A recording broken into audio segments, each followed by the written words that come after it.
السلام علیکم۔ Classic entertainment channel پہ آپ سب کو دل سے خوش آمدید۔ امید ہے آپ سب ٹھیک ٹھاک ہوں گے، خیر خیریت سے ہوں گے اور آپ کا دن بھی اچھا گزر رہا ہوگا۔ کلاسک انٹرٹینمنٹ چینل پہ میں آپ سب کے لیے لے کر آئی ہوں آپ کا فیوریٹ ناول تیرے شہر ستم گر میں کی ایپیسوڈ۔ لیکن ناول کی ایپیسوڈ اسٹارٹ کرنے سے پہلے میری آپ سے ہمیشہ کی طرح ایک ریکویسٹ ہے کہ اگر آپ نے ہمارے چینل کو سبسکرائب کر کے بیل آئیکن کو پریس نہیں کیا تو جلدی سے کر دیجیے تاکہ آپ ہمارے چینل پہ آنے والے تمام ناول سے بھرپور انداز میں لطف اندوز ہو سکیں۔ تو چلے میں مزید وقت نہیں لوں گی اور شروع کرتی ہوں تیرے شہر ستم گر میں ایپیسوڈ 23۔ یہ منظر ایک آفس نما کمرے کا تھا جس کے اندر نیم اندھیرا تھا۔ کمرے کے وسط میں ایک ٹیبل رکھی تھی جس کے ایک طرف والی کرسی پر عاشر بہت سنجیدہ تاثر کے ساتھ بیٹھا تھا۔ اس کے مقابل یعنی دوسری جانب بیٹھا شخص کافی گھبرایا ہوا لگ رہا تھا۔ کمرے میں گہرا سکوت طاری تھا، ایسا سکوت جو اکثر طوفان تھمنے کے بعد کسی اجڑی ہوئی بستی میں چھا جاتا ہے۔ یکدم عاشر کرسی پیچھے دھکیلتے ہوئے اٹھا۔ کمرے کی خاموش فضا میں کرسی کھسکنے کی آواز کافی واضح گونجی۔ عاشر نے کمرے میں موجود دوسری ٹیبل پر رکھا ہوا پروجیکٹر آن کیا۔ سامنے والی دیوار پر اسکرین ابھر آئی۔ ان سب کو غور سے دیکھ کر بتاؤ کہ اس رات ان میں سے کوئی تھا وہاں؟ عاشر نے اسکرین کی جانب اشارہ کیا تو وہ بھی اس طرف دیکھنے لگا۔ اب وہاں ترتیب سے کچھ تصاویر تھیں جن میں بابر، کاشان، پاشا، زاویار، بینی، بابر کے گھر کے دونوں ملازم، میاں بیوی، گھر کا چوکیدار اور بریرہ کے کیس کا شروعاتی تفتیش کرنے والا IO شامل تھا۔ بتاؤ، کیا ان میں سے کوئی تھا؟ عاشر نے پھر اس سے پوچھا جو بہت غور سے سب کی تصاویر دیکھ رہا تھا۔ ہاں۔ اچانک اس کا سر اس بات میں ہلا۔ اس کو ہی دیکھا تھا اس دن میں نے، یہی ہے۔ وہ شہادت کی انگلی سے ایک تصویر پر اشارہ کر کے بولا۔ عاشر نے جب اس کے تعاقب میں دیکھا تو وہ چہرہ دیکھ اپنی جگہ دنگ رہ گیا۔ اس کے وہم و گمان میں بھی نہیں رہا کہ ان سب کے پیچھے یہ شخص ہے۔ زاوی؟ ریا اسے پکارتی عالیشان بیڈ روم میں داخل ہوئی۔ وہ ٹی شرٹ اور ٹراؤزر پہنے حسب معمول بانڈنگ پش اپس لگا رہا تھا۔ اس نے دونوں ہاتھ زمین پر ٹکائے ہوئے تھے اور پیر بھی بالکل سیدھے تھے، جبکہ اوپر نیچے ہونے کے باعث اس کے کثرتی بازو نمایاں ہو رہے تھے۔ بابر بھائی کا فون آیا تھا میرے پاس، انہوں نے بتایا کہ تم ان سے بات نہیں کر رہے ہو، کیوں؟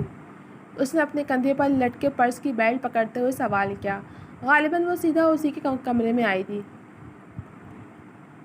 ہاں، نہیں کر رہا، اس نے پھولتی سانسوں کے درمیان بے نیازی سے جواب دیا۔ لیکن کیوں؟ ایک تو وہ ویسے ہی بریرہ کی وجہ سے پریشان ہے، اوپر سے تم ان کا ساتھ دینے کے بجائے انہیں تنگ کر رہے ہو۔ حوریہ نے احساس دلانا چاہا۔ ہاں تو اپنی حرکتوں کی وجہ سے پریشان ہے۔ ہنوز پش اپس کرتے ہوئے اس کا انداز وہی تھا۔ کیا مطلب؟ وہ کچھ سمجھی نہیں۔ مطلب بریرہ کے قاتل کو اٹھا کر گھر لے آیا ہے وہ یکدم کہتے ہوئے اٹھ کھڑا ہوا۔ کیا؟ وہ بھی حیران رہ گئی۔ ہاں، پہلے اس نے ضد کر کے زبردستی خود کیس کی تفتیش کا ذمہ لیا اور جب اسے وہ شخص مل گیا تو بجائے اسے پولیس کے حوالے کرنے کے پہلے بابر نے اسے اپنے حق میں ثبوت ڈھونڈنے کی مہلت دی اور اب اسے گھر ہی لے آیا ہے۔ اب تم بتاؤ، کیا یہ ٹھیک کیا تمہارے بابر بھائی نے؟ یاد ہے نا کتنا روئی تھی تم اپنی دوست کی موت کی خبر سن کر؟ تمہاری اسی دوست کے قاتل کو تمہارے بابر بھائی نے اپنے گھر مہمان بنایا ہوا ہے، جس کی طرف داری کرنے تم میرے پاس آئی ہو۔ وہ اس کے مقابل کھڑا طیش کے عالم میں کہتا گیا، جسے وہ ہکا بکا سنتی رہی۔ تمہیں اپنے بابر بھائی سے دوستی نبھانی ہے تو شوق سے نبھاؤ، لیکن جب تک وہ قاتل اس گھر میں ہے میں اس سے بات نہیں کروں گا۔ اس نے اٹل انداز میں فیصلہ سنایا اور اس کے برابر سے گزر کر روم سے باہر نکل گیا۔ وہ گم سم سی وہیں کھڑی رہی۔ آپ کا ملایا ہوا نمبر فی الحال بند ہے، برائے۔ سیڑھیاں اترتے ہوئے بابر نے کوئی چوتھی پانچویں بار عاشر کا نمبر ملایا تھا جو کہ مسلسل بند آ رہا تھا۔ پتہ نہیں کہاں چلا گیا یہ لڑکا، بابر نے بڑبڑاتے ہوئے موبائل جینس کی جیب میں ڈالا۔ وہ باہر نکل کر کار پورچ میں آیا تو کاشان بھی اسے باہر کی طرف جاتا ہوا ملا۔ کہاں جا رہے ہو؟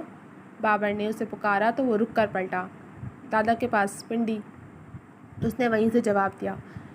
میں بھی وہیں جا رہا ہوں، چلو، اس نے بتاتے ہوئے گاڑی کی جانب اشارہ کیا تو کاشان چپ چاپ آ کر فرنٹ سیٹ پر بیٹھ گیا، جس کے بعد گاڑی آگے بڑھ گئی۔ گاڑی مین روڈ پر آ کے درمیانی رفتار سے چل رہی تھی جس کے اندر خاموشی چھائی ہوئی تھی۔ بابر؟ کاشان نے خاموشی توڑی۔ سن رہا ہوں۔ اس کی توجہ ڈرائیونگ پر تھی۔ بریرہ کی قبر کا بتا سکتے ہو؟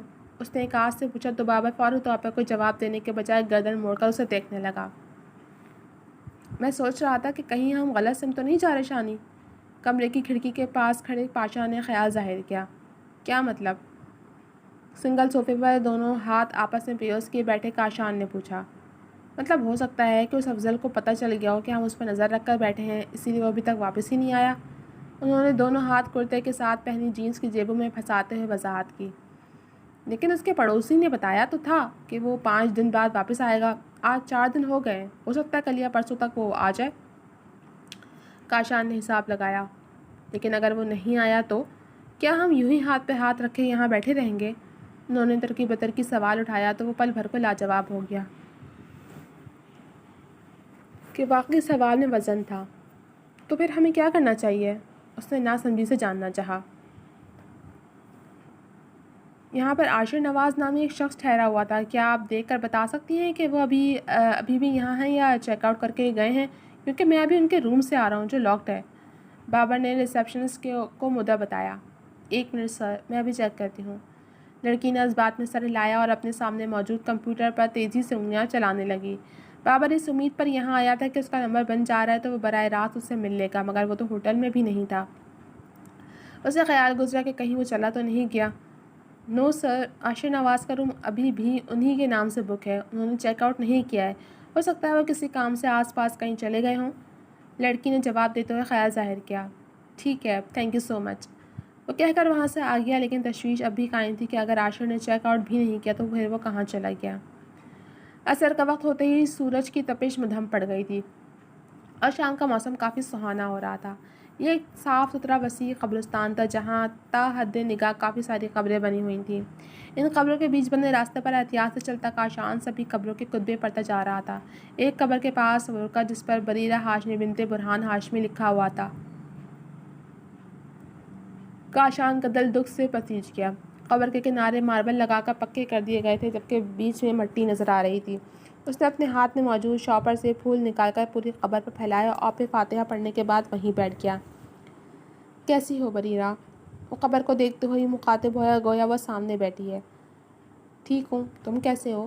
اسے لگا بریرہ نے جواب دیا ہے۔ اس نے سر اٹھا کر دیکھا تو قبر کی دوسری جانب بریرہ بیٹھی اسے ہی دیکھ رہی تھی۔ اس نے وہی سفید سوٹ پہن کر گلے میں سترنگی سکارف لیا ہوا تھا جس میں اس کا قتل ہوا تھا۔ میں ٹھیک نہیں ہوں، جب سے تم گئی ہو تب سے میرا حال بہت برا ہے، وہ دکھ سے بولا۔ جانتی ہو اس رات اسٹیشن پر کتنا انتظار کیا تھا میں نے تمہارا، مگر تم نہیں آئی اور مجھ سے ملے بنا ہی چلی گئی، وہ شکوہ کرنے لگا۔ تمہارے پاس ہی تو آ رہی تھی، اگر زندگی نے مجھے تم سے ملنے کی مہلت ہی نہیں دی، وہ پھیکے پن سے مسکرائی۔ تم کہتی تھی کہ تمہارا شہر بہت خوبصورت ہے، کوئی خوبصورت نہیں ہے، تمہارے بنا بالکل ویران لگ رہا ہے۔ میرا شہر تو اب یہ ہے، شہر خاموشاں، بہت سکون ہے یہاں، اس نے کہتے ہوئے پورے قبرستان کو دیکھا۔ لیکن تمہارے بنا مجھے سکون نہیں آتا، میں کیا کروں؟ تم اتنی جلدی ہمیں چھوڑ کر کیوں چلی گئی؟ اس نے بے بسی سے پوچھا۔ میں چھوڑ کر کب گئی ہوں؟ میں تو ابھی تمہارے ذہن و دل میں ہوں، تبھی تو تم مجھے سن پا رہے ہو، اور میں ہمیشہ ایسے ہی تمہارے ساتھ رہوں گی، اس نے مسکراتے ہوئے جواب دیا۔ اس کی مسکراہٹ میں ایک ٹھہراؤ تھا، وہ یک ٹک اسے دیکھتا ہی گیا۔ تم پہلی بار میرے شہر میں مجھ سے ملنے آئے ہو، میرے لیے کوئی تحفہ لائے؟ بریرہ نے جاننا چاہا۔ ہاں، یہ پھول لایا ہوں نا، اس نے قبر پر پھیلی سر گلاب کی پتیوں کی جانب اشارہ کیا۔ جانتی ہو، اس رات اسٹیشن پر بھی میں ایسی ایک گلاب کی کلی تمہیں دینے کے لیے لایا تھا، مگر تم آئی نہیں کہ تمہیں دے پاتا، لیکن آج آخر کار تمہیں پھول دے ہی دیے۔ اچھے لگے گی تمہیں؟ اس نے بتاتے ہوئے آس سے پوچھا۔ ہاں، بہت پیارے ہیں، اس نے تعریف کی، بالکل تمہاری طرح، اسے دیکھتے ہوئے بولا۔ وہ اس حسین موسم کا ہی ایک حسین حصہ لگ رہی تھی۔ کاشان، اس نے دھیرے سے پکارا۔ بولو، وہ ہمتاً گوش تھا۔ میرے بھیا کا خیال رکھنا، وہ بس غصے کے تھوڑے تیز ہیں مگر دل کے برے نہیں ہیں، اس نے معصومیت سے گزارش کی۔ میں جانتا ہوں کہ وہ برا نہیں ہے، بس حالات نے اسے ایسا کر دیا ہے، اور تم سے جڑی تو ہر شے مجھے بہت عزیز ہے، تو میں تمہارے بھیا کا خیال بھلا کیوں نہیں رکھوں گا، اس نے اعلیٰ ظرفی کا مظاہرہ کیا۔ تھینکس، تم بہت اچھے ہو، مسکرائی۔ پر تم سے زیادہ نہیں، وہ بھی مسکراتے ہوئے بولا۔ دور ایک قبر کی صفائی کرتا گورکن کافی دیر سے کاشان کو دیکھ رہا تھا جو اکیلے بیٹھا خود سے باتیں کرتے ہوئے مسکرا رہا تھا، اور اس کے لیے یہ نظارہ نیا نہیں تھا۔ وہ جانتا تھا کہ جب اکثر لوگ اپنی عزیزوں کی قبروں پر آتے تھے تو ایسی ہی باتیں کرتے تھے، گویا وہ سامنے بیٹھے انہیں سن کر جواب دے رہے ہوں، جو سراسر ان لوگوں کے ذہن کا بھرم ہوتا تھا جس میں جاننے والے کی یادیں اور باتیں جوں کی توں زندہ رہتی تھیں، اور اکثر آنکھوں کو نظر بھی آ جاتی تھیں جیسے کاشان کو نظر آ رہی تھیں۔ میں نے ہر بار تجھ سے ملتے وقت تجھ سے ملنے کی آرزو کی ہے، تیرے جانے کے بعد بھی دیر تک تیری خوشبو سے گفتگو کی ہے۔ افراتفری بھرا دن ڈوبا اور رات نکل آئی، جو اب آہستہ آہستہ مزید گہری ہو رہی تھی۔ شہر میں ایک پرسکون سا سکوت چھایا ہوا تھا اور ہاشمی ولا سمیت شہر کا ہر گھر اندھیرے میں ڈوبا ہوا تھا۔ رات کے قریب 2 بج رہے تھے جب حسب معمول بی جان تہجد کی نماز کے لیے بیدار ہو چکی تھیں۔ نماز کے لیے کھڑے ہونے سے قبل انہوں نے سوچا کہ ایک نظر بینی کو دیکھ آئیں۔ وہ کیا وہ قدرے بہتر ہو گئی تھی، لیکن پھر بھی انہیں اس لڑکی کی فکر تھی جسے قسمت نے خواہ مخواہ اس دلسوز قصے میں گھسیٹ لیا تھا۔ وہ کمرے سے باہر آئیں تو پورا ہال تاریکی میں ڈوبا ہوا تھا، بس کہیں کہیں اکا دکا مدھم لیمپ جل رہے تھے۔ وہ تھوڑا ہی آگے آئی تھیں کہ انہیں ایسا محسوس ہوا جیسے پلر کے پیچھے کوئی ہے۔ وہ اسے اپنا وہم سمجھ کر آگے بڑھنے لگی تھیں کہ پلر کے پاس والی ٹیبل پر رکھا گلدان ایسے ہلا جیسے کوئی ٹیبل سے ٹکرایا ہو۔ اب یہ تو وہم نہیں تھا۔ وہ کھٹک کر رکیں۔ کون ہے وہاں؟ انہوں نے اس سمت آتے ہوئے پکارا، مگر دوسری جانب خاموشی چھائی ہوئی تھی۔ میں نے کہا کون ہے وہاں؟ وہ سختی سے پوچھتی پلر کے قریب آ چکی تھی۔ بابر وہ بلند آواز سے اسے پکارنے لگی تھی کہ یکدم پلر کے پیچھے سے کوئی باہر آیا اور ان کے منہ پر کس کر ہاتھ رکھ لیا۔ وہ لوگ قد آدم کھڑکی کے پاس کھڑے تھے اور لان میں جلتی لائٹ کی روشنی جب کانچ کی کھڑکی سے اندر آ کے اس شخص کے چہرے پر پڑی تو یہ چہرہ دیکھ کر وہ ششدر رہ گئی۔ انہیں لگا اب وہ اگلی سانس نہیں لے پائیں گی۔ وہ اپنی ہڈی کی جیب سے تیز دھار چاقو نکالنے لگا تھا کہ بی جان نے ہاتھ مار کر گلدان گرا دیا، جس کی آواز خاموشی میں دور تک گونجی۔ اس سے قبل کہ وہ اس تیز دھار چاقو سے ان کا گلا کاٹتا ایک دم ہال کی لائٹ روشن ہو گئی۔ وہ انہیں یوں ہی چھوڑ کر ہڈی کی ٹوپے سے سر چھپاتا کھڑکی کھولتے ہوئے اس سے کود کر باہر نکل گیا۔ بی جان کیا ہوا؟ وہ ملازمہ شکیلہ تھی جو گلدان ٹوٹنے کی آواز پر آئی تھی، مگر انہیں یوں حواس باختہ دیکھ کر ڈر گئی تھی۔ بی جان آپ ٹھیک تو ہیں نا؟ صاحب جلدی آئیے، اس نے انہیں سنبھالتے ہوئے بلند آواز سے پکارا۔ وہ اس کی باہوں میں جھولتے ہوئے زمین پر بیٹھ گئی تھی اور پھٹی پھٹی نظروں سے اسی کھڑکی کو دیکھے جا رہی تھی جہاں سے ابھی ابھی وہ کود کر بھاگا تھا۔ شکیلہ کی پکار پر نہ صرف بابر بلکہ کاشان اور بینی بھی تشویش زدہ سے اپنے اپنے کمروں سے نکل آئے تھے۔ کیا ہوا؟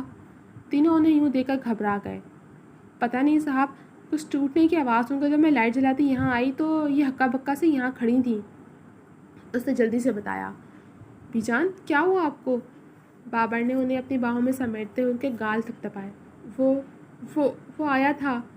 انہوں نے ہنوز کھڑکی کو دیکھتے ہوئے شہادت کی انگلی سے اشارہ کیا۔ ان پر سکتہ طاری ہو گیا تھا۔ ان لوگوں نے بھی ان کے تعاقب میں دیکھا، مگر بڑی سی کھلی کھڑکی کے سوا کچھ نظر نہیں آیا۔ کون آیا تھا بی جان؟ بابر نے پھر پوچھا۔ وہ آیا تھا۔ کھڑکی کی بند کرو وہ پھر آ جائے گا، بند کرو کھڑکی۔ وہ ڈر کے مارے پاگلوں کی طرح چلانے لگے۔ یہ کھڑکی تو سونے سے پہلے میں نے بند کر دی تھی، پھر یہ کیسے کھل گئی؟ شکیلہ کو بھی حیرت ہوئی۔ بند کرو کھڑکی، سب دروازے بھی بند کر دو ورنہ وہ پھر آ جائے گا۔ ان کی حالت غیر ہونے لگی تھی۔ انہیں جلدی کمرے میں لے کر چلو، بینی نے بابر کو کہا۔ اچھا ہم بند کر رہے ہیں کھڑکی، آپ کمرے میں چلیں۔ بابر نے انہیں تسلی دیتے ہوئے کھڑا کیا۔ کاشان تشویش زدہ سا کھڑکی کے پاس آیا اور باہر جھانک کر دیکھنے لگا۔ وسیع لان میں دور تک کسی کا نام و نشان نہیں تھا۔ اس نے پہلے اچھی طرح کھڑکی کا جائزہ لیا، جہاں کوئی قابل گرفت بات نظر نہیں آئی۔ کھڑکی بند کی اور واپس ان لوگوں کے پاس آ گیا جو بی جان کو بمشکل کمرے میں لے جا رہے تھے، کیونکہ وہ سہمے ہوئے انداز میں بس ایک ہی بات کہی جا رہی تھی، وہ آیا تھا۔ بی جان کی حواس باختہ حالت کے پیش نظر بابر نے ڈاکٹر کو فون کر دیا تھا۔ ڈاکٹر نے انہیں فوری طور پر نیند کا انجیکشن دے دیا، جس سے اب وہ غنودگی میں چلی گئی تھیں۔ وینی بیڈ پر ان کے پاس ہی بیٹھی تھی، جبکہ کاشان اور بابر کمرے کے باہر ڈاکٹر کے ساتھ موجود تھے۔ ان کی حالت دیکھ کر تو یہی اندازہ ہوا ہے کہ انہیں کوئی بہت بڑا دھچکا لگا ہے، جس سے یہ بری طرح ڈر گئی ہیں۔ ہوش میں آنے کے بعد امید ہے کہ وہ نارمل ہو چکی ہوں گی، لیکن اگر انہیں پھر سے پینک اٹیک ہو تو ہاسپٹل لے آئیے گا۔ ادھیڑ عمر ڈاکٹر نے پیشہ ورانہ انداز میں بتایا۔ ٹھیک ہے، اور آپ کا بھی بہت شکریہ ڈاکٹر صاحب اس وقت آنے کے لیے۔ بابر ان کا شکر گزار ہوا۔ کوئی بات نہیں، یہ تو میرا فرض تھا۔ اچھا اب میں چلتا ہوں۔ انہوں نے مسکرا کر اجازت چاہی۔ یہ دونوں اخلاق کا تقاضا نبھاتے ہوئے ڈاکٹر صاحب کو رخصت کرنے دروازے تک آئے تھے۔ ڈاکٹر صاحب اپنی گاڑی میں سوار ہو کر چلے گئے، جبکہ کاشان پرسوچ انداز میں آس پاس کا جائزہ لینے لگا۔ آدھی رات کا وقت ہونے کے باعث سب جگہ بالکل سناٹا ہو رہا تھا۔ تم ڈیوٹی کے وقت سوتے تو نہیں ہو؟ کاشان نے چوکیدار سے سوال کیا۔ بابر بھی اس کی جانب متوجہ ہو گیا تھا۔ نہیں صاحب، جاگ کر چوکیداری کرنے کے ہی تو پیسے ملتے ہیں۔ اس نے جلدی سے جواب دیا، بجائے کچھ کہنے کے کاشان آس پاس کو ڈھونڈنے لگا۔ یہاں کہیں CCTV کیمرہ ہے؟ کاشان نے پوچھا۔ ہاں، ہو رہا، بابر نے گھر کی دیوار کے اوپر اشارہ کیا۔ اس کی فوٹیج کہاں سے دیکھ سکتے ہیں؟ اس نے اگلا سوال کیا۔ کاشان اور بابر واپس بی جان کے کمرے میں آئے تو وہ بیڈ پر کمبل اوڑھے سوتی ہوئی ملی۔ بینی بھی ان کے برابر میں بیٹھ کر آنسو ٹیک لگائے بیٹھی تھی۔ کیا کہا ڈاکٹر نے؟ بینی نے کاشان سے سوال کیا۔ کہہ رہے تھے کہ یہ کسی سے ڈر گئی ہیں مگر ہوش میں آنے کے بعد نارمل ہو چکی ہوں گی۔ پھر بھی کوئی مسئلہ ہو تو انہیں ہاسپٹل لے جائیں۔ کاشان نے بیڈ کے نزدیک رک کر مختصر تفصیل بتائی۔ ڈر گئی تھی؟ مگر کس سے؟ بینی کو تعجب ہوا۔ پتہ نہیں، ابھی ہم مین گیٹ کی فوٹیج چیک کر کے آ رہے ہیں، وہاں تو کوئی قابل گرفت بات نظر نہیں آئی۔ اس نے لا علمی سے کندھے اچکائے۔ بابر بیڈ پر بی جان کے پیروں کے پاس بیٹھ کر ہلکے ہلکے ان کے پیر دبانے لگا۔ وہ ان کی جانب سے بہت متفکر ہو گیا تھا کیونکہ اپنوں کے نام پر بس بی جان ہی ایک آخری ہستی بچی تھی۔ اگر واقعی گھر میں کوئی آیا تھا تو وہ پاگل تھوڑی ہے جو چوکیدار کے ہوتے ہوئے مین گیٹ سے آئے گا، وہ یقیناً پچھلی طرف سے آیا ہوگا۔ بینی نے اس کی عقل پر ماتم کیا۔ اور اگر کوئی پچھلی دیوار کود کر آ بھی جاتا ہے تو اندر آنا ناممکن ہے کیونکہ اندر کے سب کھڑکی دروازے لاک ہوتے ہیں۔ اس نے اسی طرح مزید کہا، مگر تو نے دیکھا نا کہ ابھی کھڑکی کھلی ہوئی تھی، جسے دیکھ کر ملازمہ بھی حیران ہو گئی۔ کاشان نے یاد دلایا۔ تو تیرا مطلب کوئی واقعی گھر میں گھسا تھا؟ وہ نتیجے پر پہنچی۔ ہاں، جس طرح یہ بار بار کہہ رہی تھی کہ وہ آیا تھا، اس کا مطلب یقیناً انہوں نے کسی کو دیکھا ہے۔ لیکن سوال یہ ہے کہ وہ جو کوئی بھی تھا لاک کھڑکی دروازوں میں توڑ پھوڑ کیے بنا اندر کیسے آ گیا، کیونکہ کھڑکی پر کسی قسم کی زور آزمائی کا نشان نہیں تھا۔ اس نے کڑی جوڑتے ہوئے پرسوچ انداز میں سوال اٹھایا۔ کہیں یہ وہی تو نہیں جس نے بینی پر حملہ کیا تھا اور اب دوبارہ بھی اسی ارادے سے آیا ہو؟ بابر کو یکدم خیال آیا۔ یہ دونوں بھی سوچنے پڑ گئے۔ لیکن بی جان اسے دیکھ کر ڈر کیوں گئی؟ بینی نے الجھ کر سوال اٹھایا۔ ہو سکتا ہے اندھیرے میں کسی مشکوک اجنبی کو دیکھنے کی وجہ سے ڈر گئی ہوں، بابر نے خیال ظاہر کیا۔ میرا نہیں خیال کہ ڈرنے کی صرف یہ وجہ ہو سکتی ہے۔ ان کے چہرے پر بہت عجیب سا خوف تھا، ایسا خوف جو کسی برے حادثے کو یاد کر کے سوار ہو جاتا ہے۔ بینی نے نفی کرتے ہوئے بی جان کی جانب دیکھا جو گہری نیند میں تھی۔ تھوڑی دیر کے سب گہری سوچ میں پڑ گیا اور سب کی نظریں بی جان کے چہرے پر تھیں۔ خیر، جب صبح یہ بیدار ہوں گے تو شاید کچھ بتا دیں۔ فی الحال تم لوگ جا کر سو جاؤ، بینی کو بھی آرام کی ضرورت ہے۔ بابر نے خاموشی توڑتے ہوئے بات سمیٹی۔ نہیں، فی الحال ہمیں ایک ساتھ ہی رہنا چاہیے، اکیلے خطرہ ہو سکتا ہے۔ کاشان نے نفی کی۔ کیسا خطرہ؟ دونوں نے ایک زبان پوچھا۔ جان کا خطرہ۔ ہم نہیں جانتے کہ گھر میں آنے والا کون تھا اور کیوں آیا تھا۔ ہو سکتا ہے وہ پھر آئے، اور اگر اس کا مقصد کسی کی جان لینا ہوا تو؟ کاشان بہت باریکی سے ہر پہلو پر سوچ رہا تھا۔ تم بتاؤ بابر، کیا آج سے پہلے تمہارے گھر میں کوئی چور ڈاکو گھسا ہے جسے دیکھ کر یہ اس طرح ڈر گئی ہوں؟ اب وہ اسے سوال کرنے لگا۔ نہیں، ایسا پہلی بار ہوا ہے۔ اس نے پرسوچ انداز میں نفی میں سر ہلایا۔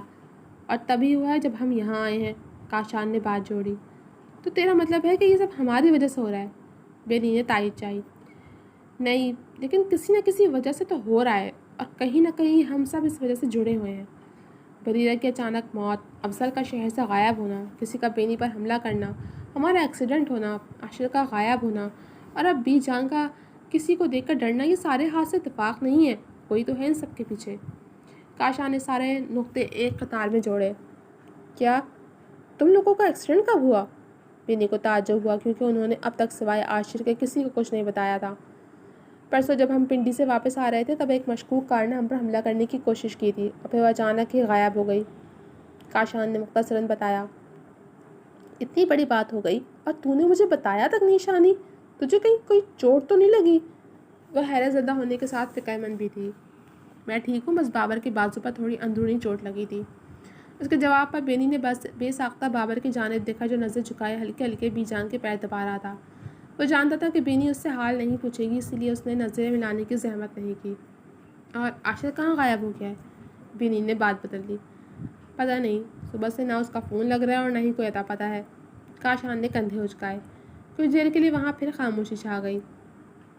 تم لوگ یہیں رہ کر آرام کرو، ہم صبح ان سب کے بارے میں کچھ سوچتے ہیں، بابر کہتے ہوئے اٹھ کھڑا ہوا۔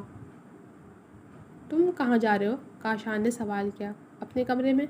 لیکن ابھی میں نے کہا نا کہ ہم سب کو ساتھ رہنا چاہیے، اکیلے خطرہ ہے۔ اس نے اپنی بات پر زور دیا۔ شاید میری وجہ سے تم لوگ کمفرٹیبل فیل نہ کرو۔ اس کا دبا دبا اشارہ بینی کی جانب تھا۔ جب جان پر بنی ہوتی ہے تو بھلا کس کو کمفرٹ یاد رہتا ہے؟ کاشان نے اس کی عقل پر ماتم کیا۔ جانے دے شانی، جس کی موت جب لکھی ہے تبھی آنی ہے، ہم ایک ساتھ رہیں یا الگ الگ فرق نہیں پڑتا، سب کو اپنی موت ہی مرنا ہے۔ بینی نے بھی جان کا کمبل درست کرتے ہوئے سپاٹ انداز میں کہا جسے بابا دیکھ کر رہ گیا۔ یہ دونوں وہی تھے جو کل بریرہ کے کمرے میں موجود تھے، ان میں سے ایک اپنا درد بیان کر رہا تھا اور دوسرا ہمدرد بنا اسے سن رہا تھا، اور اب دوبارہ دونوں ہی اپنے خول میں بند ہو گئے تھے۔ غالباً کل دونوں ہی جذبات کی رو میں بہہ گئے تھے، مگر آج جذبات پر پھر خفگی حاوی ہو گئی تھی۔ یار پلیز، تم دونوں تھوڑی دیر کے لیے اپنا یہ بلیم گیم سائڈ پر نہیں رکھ سکتے؟ اس مصیبت سے زندہ بچ کر نکلنے کے بعد مارتے رہنا ایک دوسرے کو تانے، لیکن فی الحال زندہ رہنے کے لیے ہم سب کا ساتھ رہنا ضروری ہے، سمجھے تم دونوں؟ کاشان کے صبر کا پیمانہ لبریز ہو گیا تھا، اسی لیے وہ بولتا گیا اور یہ لوگ سنتے رہے۔ اب تم سکون سے یہاں بیٹھ جاؤ بابر، کیونکہ اگر تمہیں کچھ ہو گیا تو میں اکیلے بریرہ کے مجرم کو سزا نہیں دلوا پاؤں گا۔ کاشان نے بابر کو کہتے ہوئے صوفے کی جانب اشارہ کیا۔ بابر حیرت زدہ سا اسے دیکھنے لگا۔ تجھے جس کی جان کی اتنی فکر ہو رہی ہے اس کی نظروں میں تو ہی مجرم ہے شانی، اس کے آگے سچائی کا بین بجانا فضول ہے۔ بینی پھر خود کو طنز کرنے سے باز نہیں رکھ پائی۔ کسی کے مان لینے سے ہم وہ نہیں ہو جاتے جو ہم ہیں ہی نہیں، کاشان نے بھی ٹھہرا ہوا جواب دیا۔ تم بھلے ہی مجھے مجرم مان کر چلو، میں پھر بھی پوری ایمانداری سے تمہارے ساتھ چلوں گا، کیونکہ ہمارا راستہ، ہماری منزل ایک ہے، میرا مقصد بھی وہی ہے جو تمہارا ہے، بریرہ کے مجرم کو سزا دلوانا۔ اسی لیے اپنی زندگی کی حفاظت کرو تاکہ اپنی بہن کی موت کا حساب لے سکو۔ وہ اسی طرح بابر سے مخاطب ہوا جو ہنوز اسے دیکھے جا رہا تھا۔ بابر نے اپنی اب تک کی زندگی میں بہت سارے دوست اور دشمن دیکھے تھے، مگر اس وقت سامنے کھڑا یہ شخص سب سے الگ تھا۔ بابر فیصلہ نہیں کر پایا کہ اسے دشمن کی فہرست میں جگہ دے یا دوست کی۔ جی تو جناب، کیسے لگے آپ کو یہ ایپیسوڈ؟ آخر کون ہے جو بینی کو مارنا چاہتا ہے اور بھی جانتے بھی اس نے حملہ کرنے کی کوشش کی، اور کون ہے وہ جس کو دیکھ کے بھی جان ڈر گئی؟ یہ تو ہمیں آگے پتہ چلے گا، تو جاننے کے لیے یقیناً آپ لوگ بھی بےتاب ہوں گے، تو جڑے رہیے میرے ساتھ۔ جلد ملوں گے آپ سے اگلے ایپیسوڈ کے ساتھ، تب تک کے لیے اللہ حافظ۔